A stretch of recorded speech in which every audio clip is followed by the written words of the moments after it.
So I just picked up the oiler off of Amazon and I used it for the first time, and I have to say, I absolutely love it. It's something I've been looking for a really long time, and essentially it looks like a funnel, but this is for your oil filter.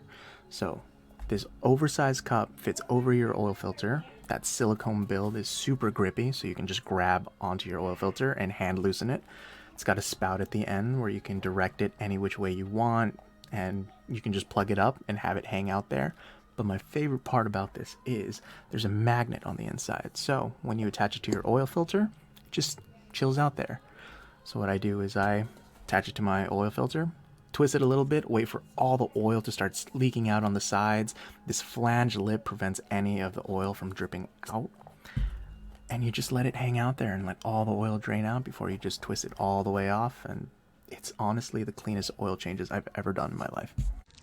So I just pulled my oil filter out, and the cup kept everything in, and the plug at the bottom as well. The rubber material actually was really good for gripping this thing. The magnet kept it in place. There was no spills. Everything's clean on the floor.